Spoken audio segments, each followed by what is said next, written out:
Meu bom dia oficial para a turma 42, para a gente dar início à nossa quinta aula da disciplina de ações básicas. Continuando na categoria de curativos, né? Que é uma prática ali em que o técnico de enfermagem tem que dominar a técnica, né, de uma maneira muito assertiva. Inclusive, tem vários técnicos de enfermagem que, após formado, especializam, né? Fazem cursos de atualizações e de expansão e vão trabalhar com essa prática independente de estarem filiados a alguma unidade de saúde do segmento particular, as pessoas vão trabalhar por conta, né? Vão lá no Corém, se regularizam no nosso conselho, na nossa categoria e pronto. Pode trabalhar, né? Tem uma tabela de preço para você se organizar dentro dela, você não pode cobrar abaixo, você cobra sempre igual ou acima. Se você cobrar abaixo, é exercício ilegal da profissão, tá bem? Então, para a gente falar um pouquinho mais sobre curativos e feridos, para que vocês não fiquem perdidos, porque o assunto ele é muito extenso, tá? Seria necessário ali uma atualização mesmo, um curso depois voltado apenas para o curativo. Mas a gente pega fácil, né? Se a gente se aliar aí às boas literaturas, a gente vai embora e não tem grande dificuldade, tá? Então, o que é uma ferida, né? A definição de ferida é qualquer lesão da integridade da pele e dos tecidos adjacentes, né? Então, nós temos a pele, para quem fez ali anatomia sabe, né?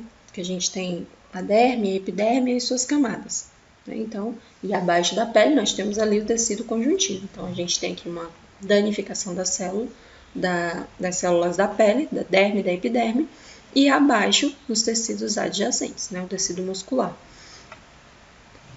Com relação à classificação, nós vamos poder classificá-la quanto às causas, que foi que causou essa lesão, essa ferida. Quanto ao conteúdo microbiano que tem dentro dela, é uma ferida secretiva, qual é a secreção que está lá?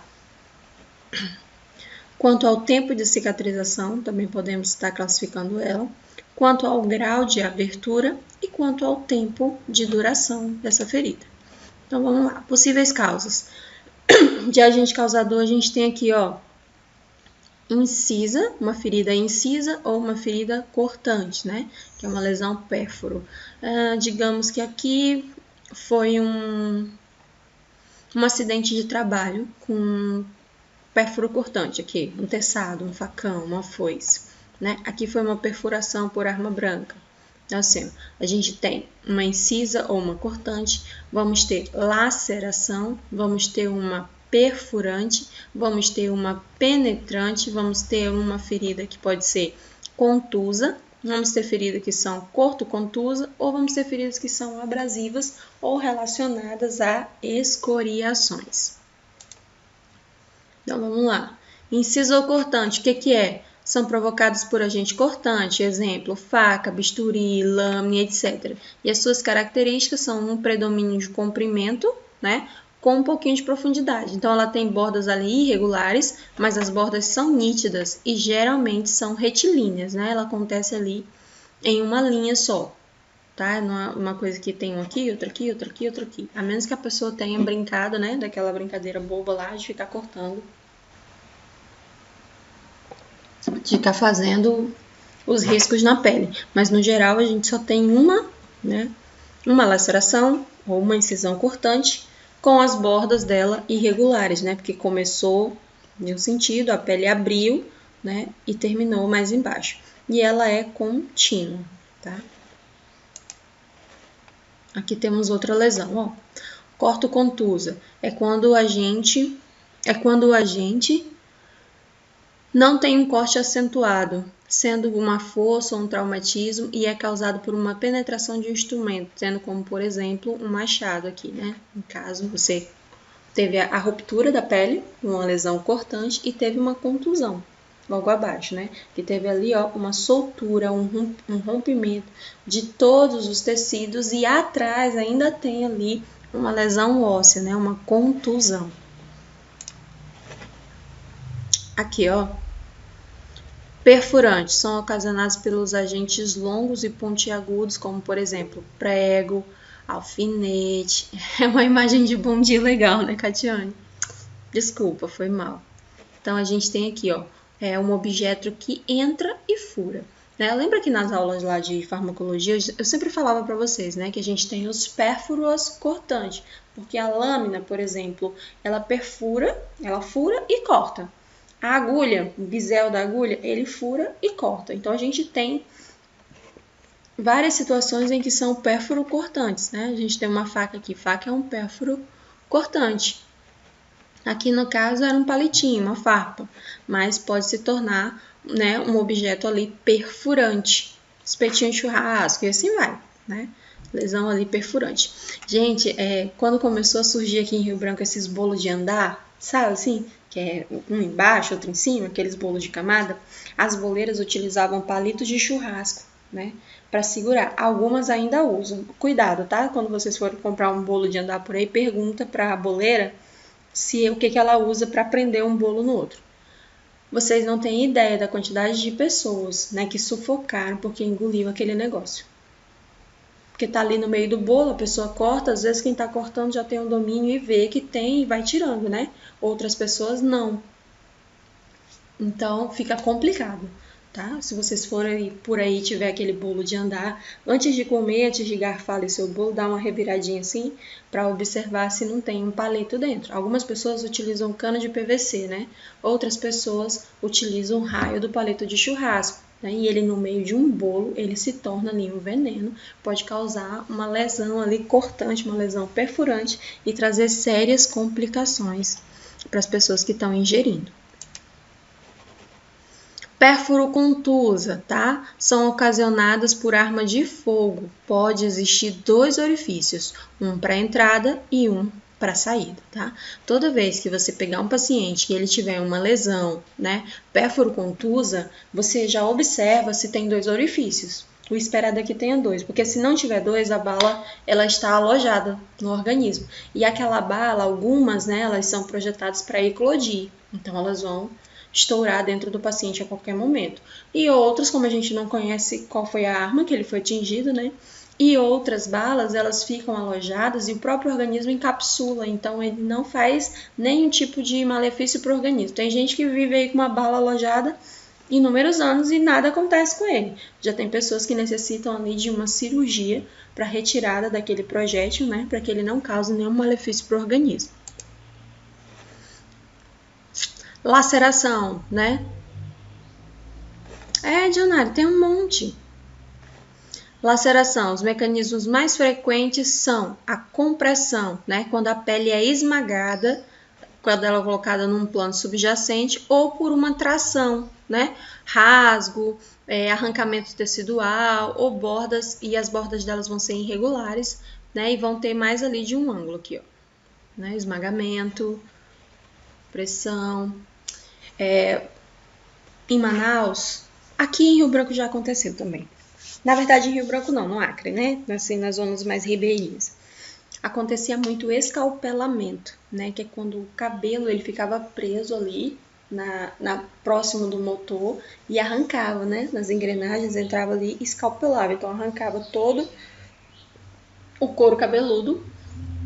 E aqui, ó, a cabeça ficava na pele, às vezes ficava ali em carne viva. Então, acontecia muito essa lesão aqui por laceração, aqui no Acre, né?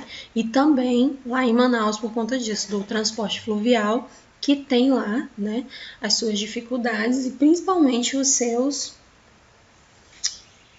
suas complicações, né? Então, assim, acontecia muito com criança, tá? E com mulheres, assim, no geral era mulher e criança. Homem não tem muito cabelo grande, né?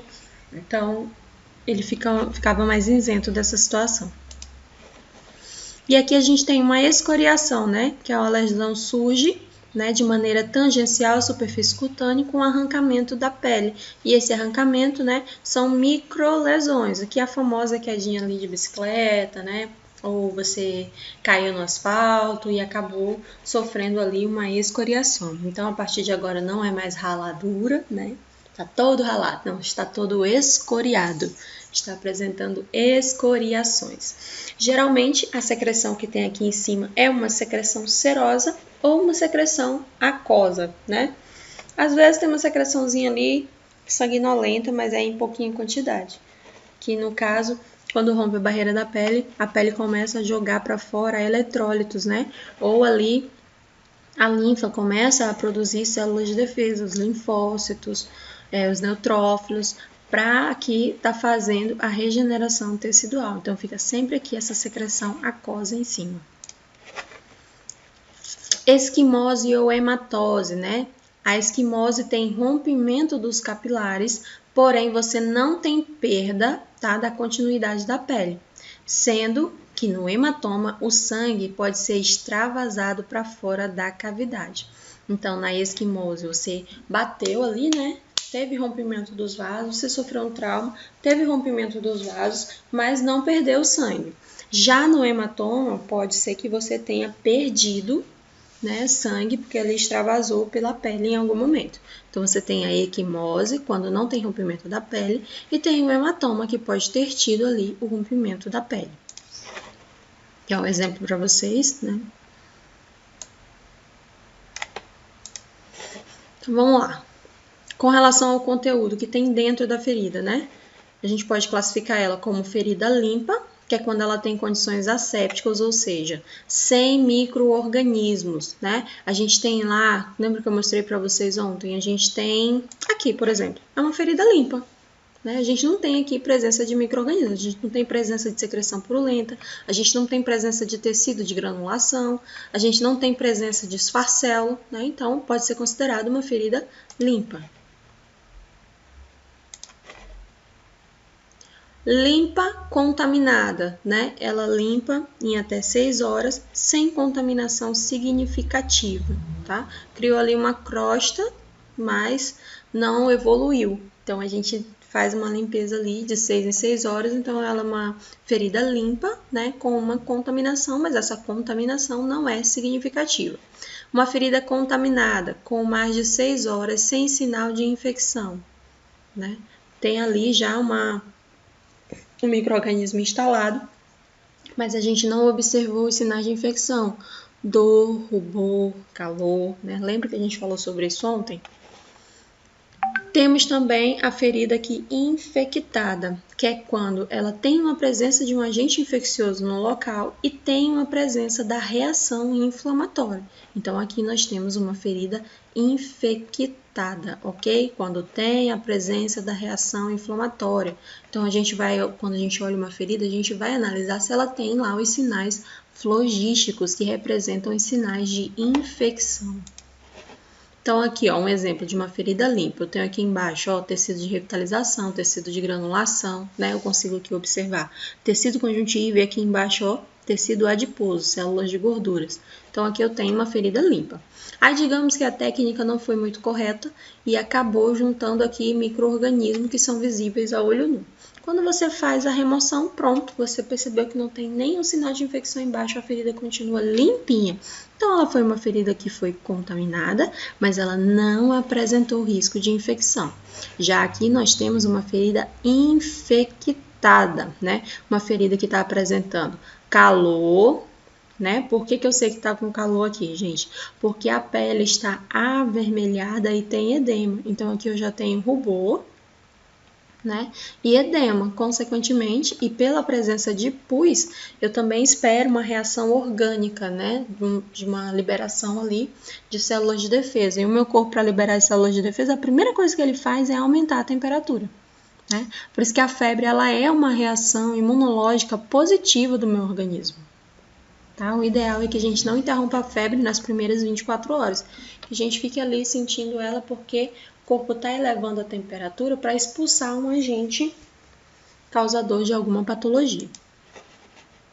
O tempo de cicatrização. Com relação ao tempo de cicatrização, né? Pode ser uma cicatrização por primeira intenção, que é quando não tem perda de tecido, podendo ser corrigido por uma sutura, né? A gente junta aqui as bordas. Quando a gente junta as bordas por uma sutura, é uma ferida, né, que está cicatrizando por primeira intenção. Cicatrização por segunda intenção é quando as bordas ficam mais distantes, tá? Nesse caso aqui, não teve sutura, as bordas estão mais distantes. Não, Dionara. Fazemos não. Então, aqui, ó, as bordas estão mais distantes e o próprio organismo vai fechar sozinho. né? Então, é uma cicatrização por segunda intenção. Cicatrização por terceira intenção, né? Quando vai ser corrigida de uma maneira cirúrgica, tá? Digamos lá que tinha uma lesão por pressão, essa daqui, cadê? Tinha aqui uma lesão como essa.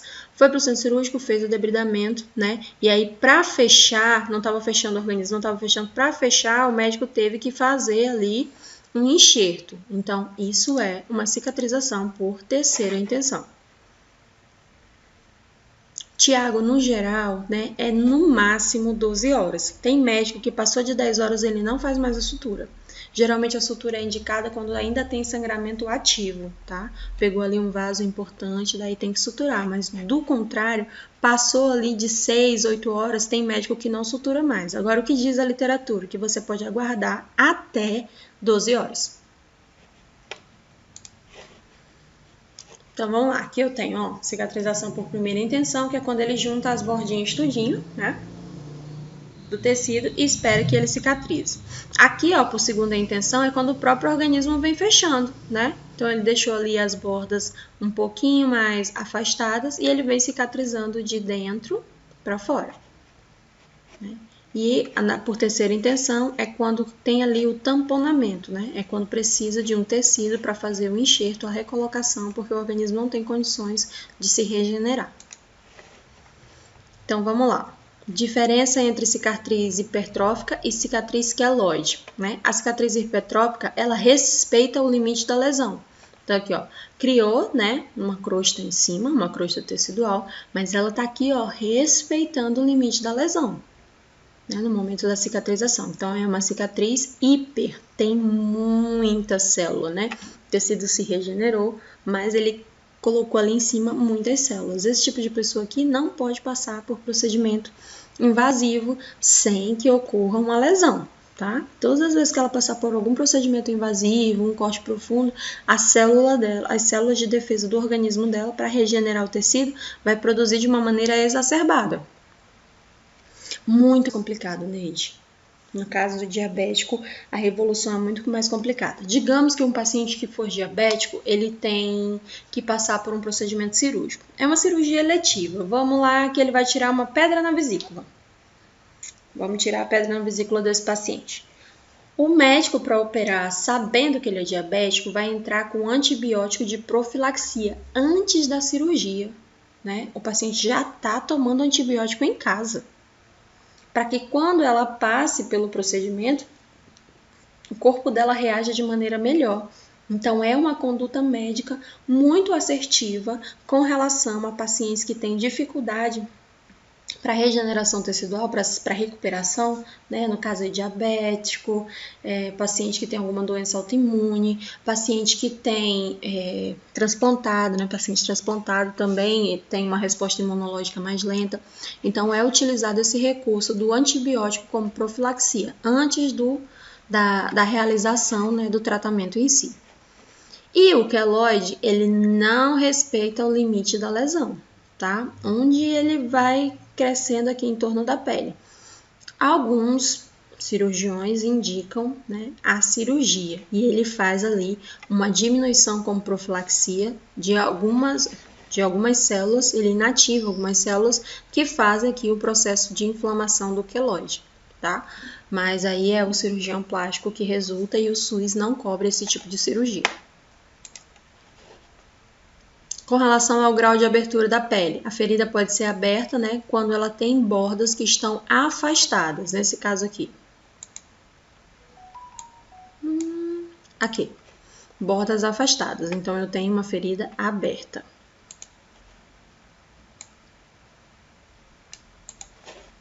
Ferida fechada é quando ela tem a borda juntapostas, tá? Uma borda ali, ó, juntinha da outra. Eu posso ter ali uma ferida aguda, que é quando é uma ferida recente. Digamos que caiu de moto hoje e tá todo escoriado, né? É uma ferida ali aguda, algo que aconteceu. Ou estava caminhando e o prego, né, perfurou ali a região plantar do pé. Tem uma lesão recente. Ou o paciente está internado por uma situação X e por falta de mudança de decúbito ele evoluiu com uma lesão por pressão, né? Ou aqui eu tenho uma lesão crônica, que é quando o tempo de cicatrização vai ser muito maior, tá? Por exemplo, uma erisipela, um pé diabético, uma ferida de grande extensão, como por exemplo uma queimadura. Tempo de cicatrização, né? O que é a cicatrização? É um conjunto de processos complexos, porque nada do nosso corpo é fácil, né? Tudo no nosso corpo é complexo e ele ocorre de maneira interdependente. E a finalidade é restaurar os tecidos que foram lesados. Então, ocorre ali dentro do meu organismo, que é perfeito na sua complexidade, e ele vai reestruturar, vai controlar ali uma produção de novas células para fazer a regeneração tecidual, né? E essa forma vai ser otimizada num ambiente mais úmido, porque as minhas células elas precisam de água, né? Nosso corpo ele é constituído, 70% dele, 69,8%, 69%, vai depender da literatura, né? Ele é constituído por água. Então, o músculo ele precisa de um meio úmido para ele conseguir se regenerar. Então, o próprio organismo vai ali produzir, vai deixar aquela região mais úmida. Por isso que a gente tem ali muito secreção, né? Ah, professora, acabei de fazer o curativo, já está todo molhado. É uma reação controlada do organismo, né? Agora eu observo, né? Tá todo molhado do quê? É uma secreção mais aquosa, uma secreção serosa ou é uma secreção purulenta, né? Porque se for uma secreção serosa, é esperado. O organismo está ali tentando se reestruturar e para isso ele precisa estar num ambiente úmido. A síntese do colágeno e a formação de tecidos de granulação são melhoradas no ambiente úmido, tá? Colágeno, para atuar melhor no nosso organismo, ele precisa ser hidrolisado, ou seja, diluído em água, tá? Na água do nosso próprio organismo. Cicatrização, né? A gente tem fases. Primeiro a gente tem a fase inflamatória, depois a gente tem a fase de exsudação, ou seja, a fase de liberação de exudato. Esse exudato pode ser pus, pode ser sangue, né? Pode ser uma secreção serosa, pode ser uma secreção serossanguinolenta, que é a presença de sérum e sangue, ou pode ser uma secreção puro sanguinolento, que é pus e sangue, né? Depois a gente tem a fase de revascularização, é quando o meu organismo começa a ejetar células ali ricas em oxigênio, né, para que elas possam fazer a multiplicação celular e regenerar, revitalizar aquele tecido. Mas isso acontece com sangue, irrigação sanguínea. Depois a gente tem a fase de reparação, né, ou a fase de epitelização, que é quando as células começam a fechar, né, começa ali a fase de cicatrização. E por último nós temos a fase de maturação, que é quando a pele deixa tudo como era antes da incisão, né, ou o mais, o menos... Esqueci, gente, o que eu ia falar.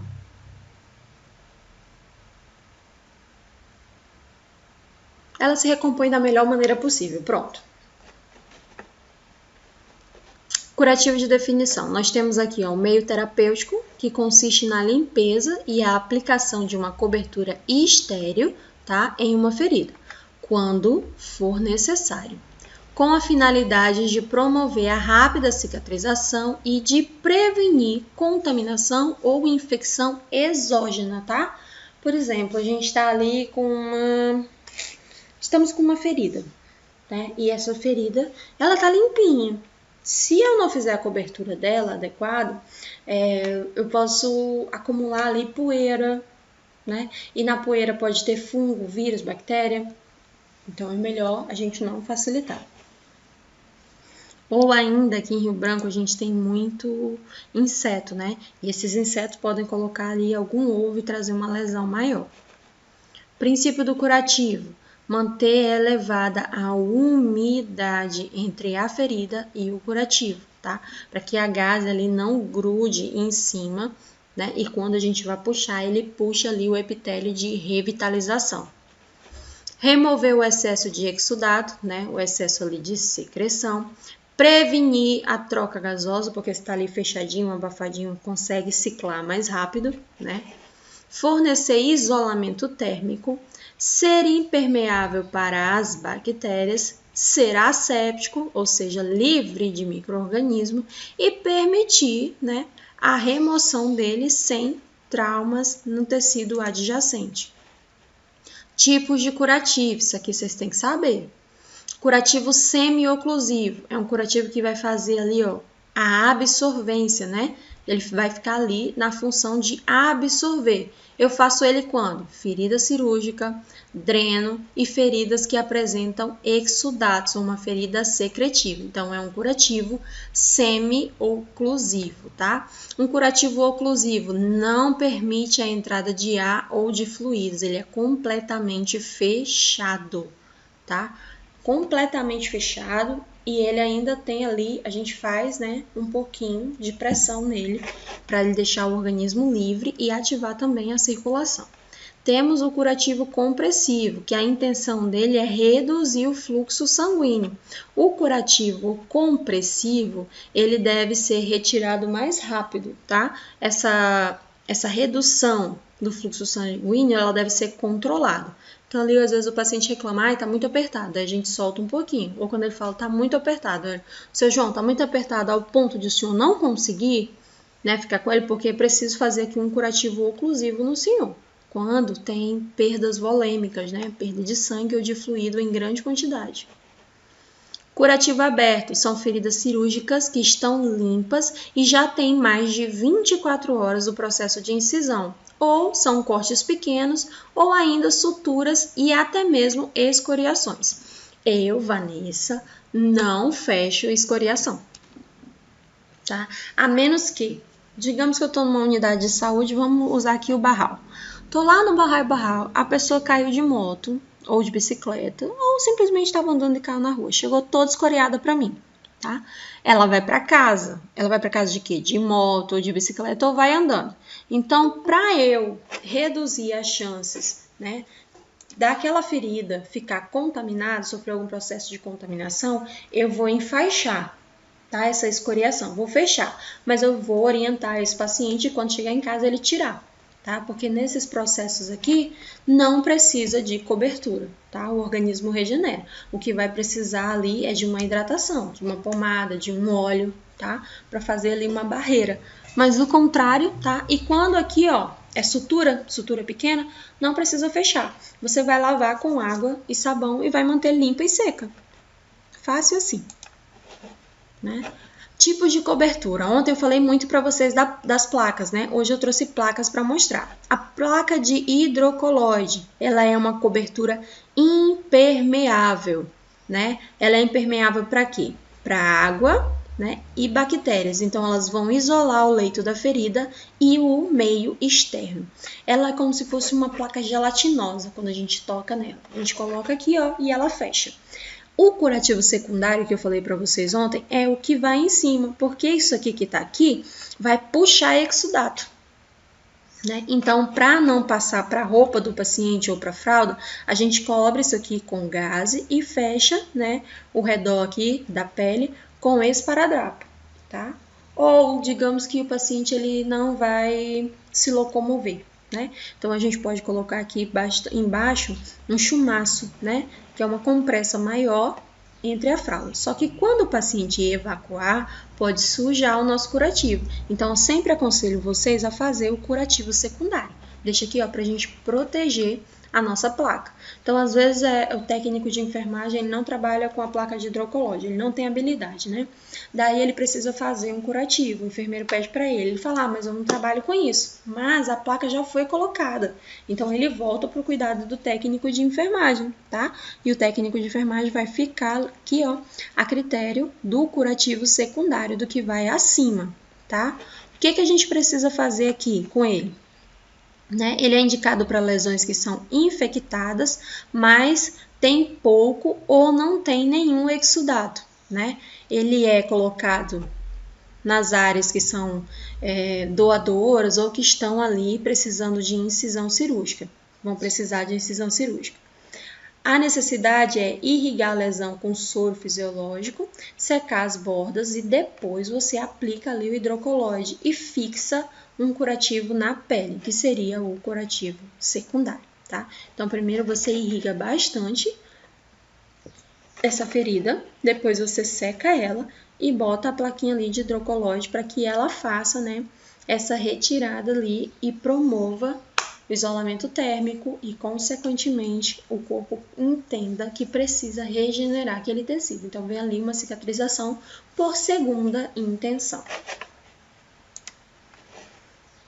Hidrogel, né? É um gel transparente, disponível em forma de placa e em gel mesmo, tá? Só em gel. Ele requer a utilização de cobertura secundária. Ele reduz significativamente a dor, quanto a uma sensação de refrescância, tá? Mantém a pele com a temperatura elevada, com a umidade elevada e evita a desidratação de terminações nervosas. Esse ambiente vai ajudar na autólise, tá? Que é a regeneração celular, ou seja, ele vai amolecer e vai hidratar os tecidos que estão desvitalizados, facilitando a sua remoção. Então, nós temos aqui a placa de hidrogel, que ela pode vir tanto, né, na forma de adesivo, de placa, ou ela pode vir em formato de pomada, né, naquela bisnaguinha de pomada, que a gente retira ali e coloca em cima da lesão. É um gel e a finalidade dessa é essa, reduzir a dor, né, trazendo ali uma sensação de refrescância e vai manter elevada a umidade, evitando a desidratação das terminações nervosas, ok? São indicadas para quê? Ferida com perda tecidual parcial ou profunda, ferida com tecido necrótico, ferida que tem áreas dolorosas na pele, como por exemplo queimadura de 1º grau e 2º grau, ou dermoabrasões e até mesmo úlceras. Feridas dermoabrasões, elas são causadas por procedimentos químicos, né? Ali uma queimadura por agente químico, né? E aí esse agente químico pode ter sido colocado na pele em finalidade de um tratamento ou pode ter sido entrado em contato com a pele de uma maneira acidental. Alginato de cálcio e sódio, tá? É indicado para ferida com alta ou moderada exudação e necessita de cobertura secundária com gaze e uma fita adesiva. Então, placa de alginato e sódio, nós já sabemos que obrigatoriamente vai necessitar de uma cobertura secundária. Filme transparente, né? Qual é a ação dele? Ação umidade e impermeável a fluidos. Qual é a observação que eu tenho que ter? Pode ser utilizado como cobertura secundária e deve ser trocado a cada 7 dias e não deve ser utilizado em ferida que está infectada. Aqui, ó. Cobertura do plásticozinho transparente. Essa ferida aqui estava só na parte do tecido de revitalização. Então, a gente pode utilizar. Se a ferida estiver infectada, nós não podemos utilizar o filme. Placa de carvão ativado. Qual é a composição dele? Carvão ativado com prata a 0,15%, né? Vai estar envolto por um tecido de nylon que é poroso, então ele vai permitir ali a passagem, né?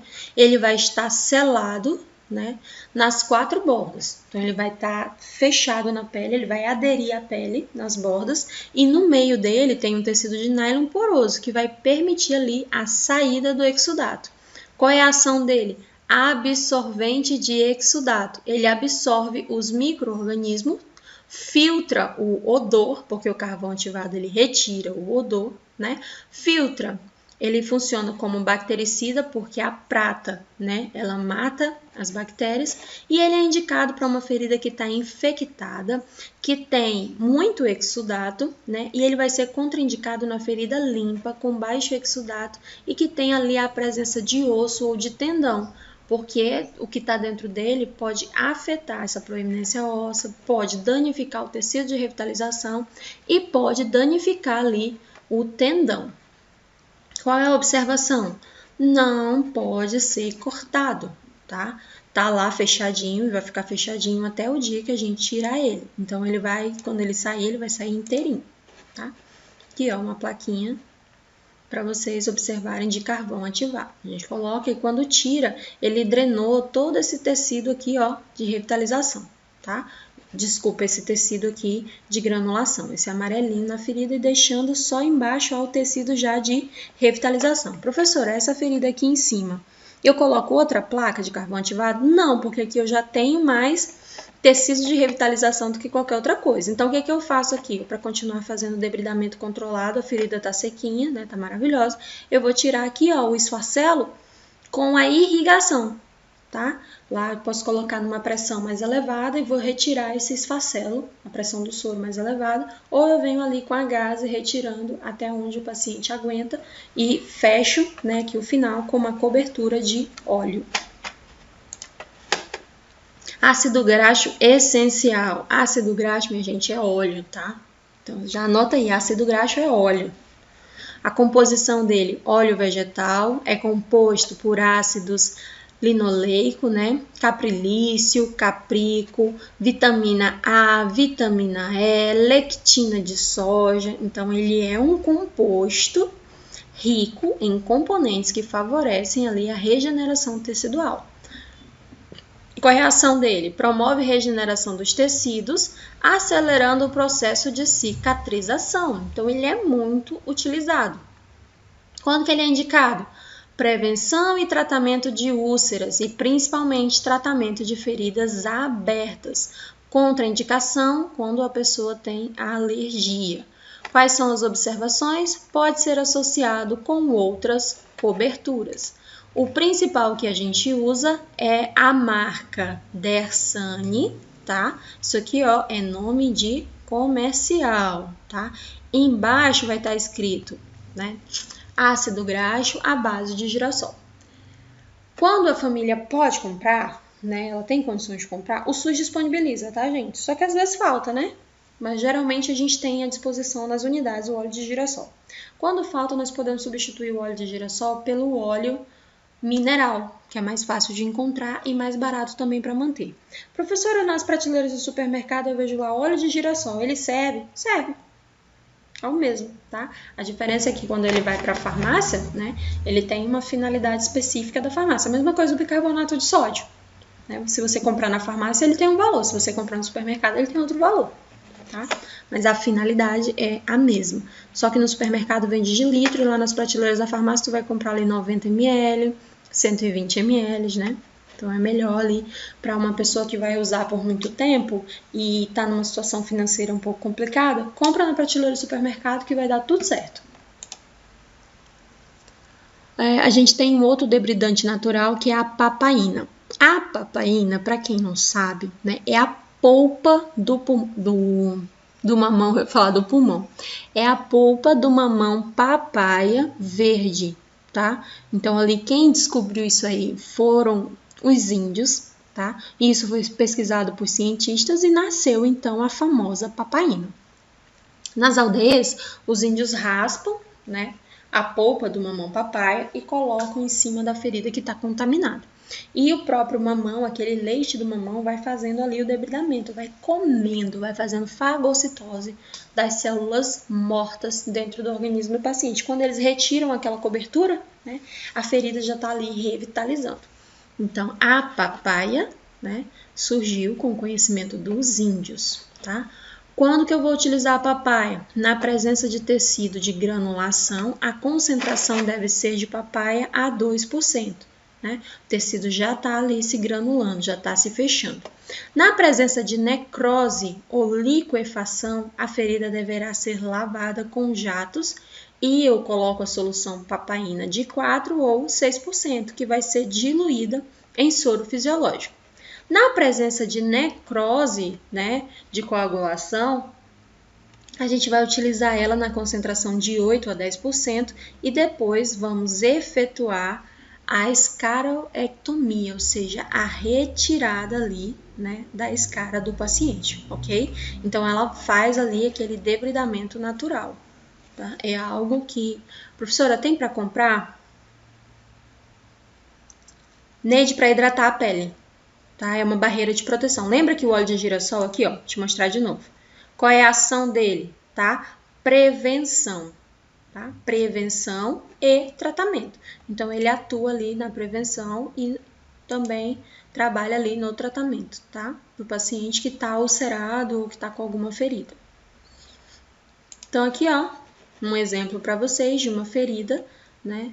Que precisa aqui de uma solução à base da papaína. Então, a gente coloca aqui a papaína, tá? No tecido que está necrosado, nessa parte aqui, ó, mais escurecida. Quando vocês observam essa ferida, vocês conseguem identificar o tipo de tecidos que eu tenho aqui a partir da aula de ontem? Se não consegue, faz um exercíciozinho básico. Faz uma anotação de quais são as características do tecido. O material já está com vocês. Quais são as características do tecido? E depois você fica observando imagens de ferida, para você tentar identificar, tá? Porque a intenção aqui é você saber avaliar qual é o tipo de tecido. Quando você consegue identificar qual é o tecido, fica mais fácil para você saber qual é a técnica que você vai utilizar, tá bem? Com relação ao curativo, né? Curativo numa ferida limpa, você faz a limpeza com incisão, né? Ou você pode fazer aqui com a pinça Kelly com gás umedecido de soro fisiológico, ou você pode fazer com a gaze, né? Você pega direto, só que você pega aqui com a luva estéreo, tá? Você vai fazer ali movimentos semicirculares de dentro para fora, né? De cima para baixo, utilizando duas faces da gaze, sem voltar para o início da incisão. Vou mostrar para vocês no laboratório qual é o movimento. Os curativos com ferida aberta, independe do seu aspecto, vai ser sempre realizado conforme a técnica de curativo contaminado, ou seja, de fora para dentro, tá? Do menos contaminado para o mais contaminado sempre. E quando houver a necessidade de troca de vários curativos de um mesmo paciente, nós vamos começar pelos que têm uma incisão limpa e incisão que está fechada, seguindo da ferida aberta, né? Depois a gente faz o da ferida aberta, que não está infectada. E depois a gente faz o da ferida que está infectada. E por último, nós fazemos os curativos da colostomia ou das fístulas em geral, porque são curativos de feridas infectadas, ok? Então vamos lá. Com relação à causa, né? Da ferida, ela pode ser cirúrgica ou traumática. Pode ser uma cirurgia causada pode ser uma ferida causada por uma patologia, ou pode ser uma ferida causada, né, por alergias. Quanto à evolução dessa ferida, ela pode ser uma ferida aguda ou pode ser uma ferida crônica. Quanto à presença de infecção, ela pode ser limpa com contaminação, pode ser uma ferida contaminada ou pode ser uma ferida infectada. E quanto ao comprometimento tecidual, ela pode estar no estágio 1 de comprometimento tecidual, que é quando ela compromete ali a derme, né? Pode estar no estágio 2, que é quando ela pegou a epiderme e a derme, pode estar no estágio 3, quando ela atingiu o músculo, e pode estar também no estágio 4, que é quando ela atinge tecido ósseo, quando ela atinge ali tendões e nervos, tá? Tá no nível 4. Então, para a aula de curativo, né, para a gente ficar ali um pouquinho mais íntimo, a gente tem esses dois assuntos que eu queria passar para vocês. Ontem, qual era a técnica que a gente analisava, né, o que a gente observa, e aí deixei para vocês a escala de Mensuri com todas as classificações que você deve observar quando você vai realizar um curativo. E hoje eu trouxe para vocês, né, os principais mecanismos que a gente usa para facilitar um processo ali de revitalização tecidual, que é o que mais a gente usa e é o que tem disponível na rede SUS para nós estarmos utilizando. Perceberam que em nenhum momento a gente utilizou pomada? Alguém percebeu? Professor, e as pomadas? Cadê? Como é que a gente faz? Cadê as pomadas? Lembra que pomada é medicamento e quem prescreve medicamento é médico? A prática de curativo é do profissional da enfermagem, né? O domínio com relação à prescrição é uma abordagem médica, ok? Então, a gente trabalha com o que está disponível para os nossos recursos e nós temos ali resultados incríveis com situações que estão à nossa disposição, sem precisarmos adentrar, né, na competência técnica dos nossos colegas da medicina. Ok? Então, se a gente precisar de uma abordagem medicamentosa, nós podemos ali, exatamente, Neide, nós podemos conversar com o médico, tá? Que está lá na unidade ou com o médico do próprio paciente. Aí a gente solicita uma avaliação. Porque não adianta nada, Neide.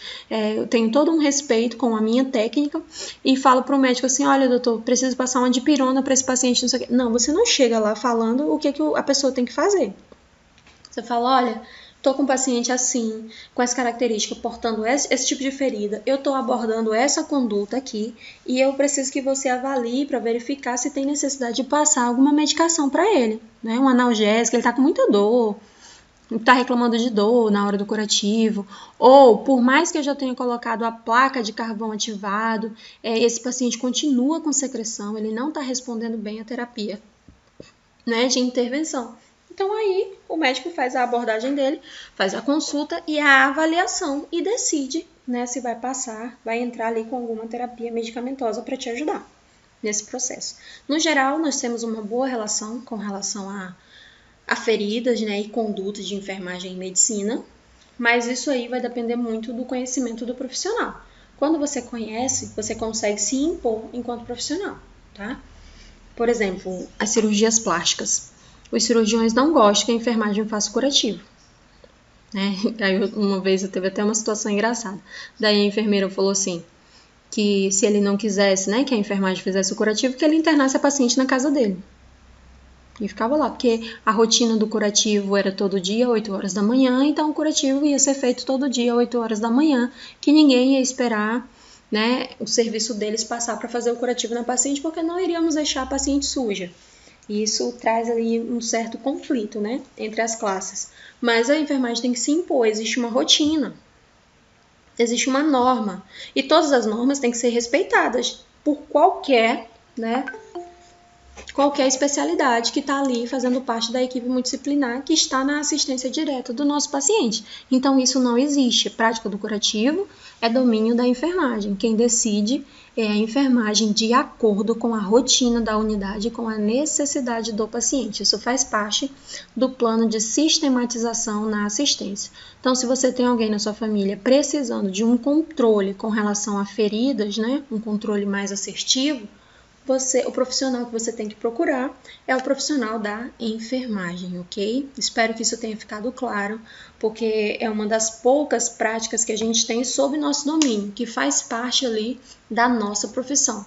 No geral, todos os outros procedimentos outras pessoas podem fazer, como por exemplo, a administração de medicamentos, ele era uma prática exclusiva da enfermagem. Hoje não mais. Tá? Biomédico pode administrar, médico pode administrar, fisioterapeuta pode administrar e principalmente ali uma classe que também pode administrar, que tem total domínio, são os farmacêuticos, tá? O que isso acontece diretamente com a gente? Vamos lá. Antes, numa farmácia, você precisava ter alguém da enfermagem para você dizer que você tinha, né, esse serviço de ofertar a administração de medicamento. Hoje basta você ter um farmacêutico, então o cara vende, organiza e administra. Então, quem ganhou foi o comércio e quem perdeu foi a enfermagem, uma vaga de emprego. Tá? Então, o que a gente tem, que é de nosso domínio, a gente tem que trabalhar muito bem em cima disso. Porque as outras práticas, elas estão sendo ali, ó, levadas para os outros ramos de outras profissões. Então, por hoje, minha gente, era isso.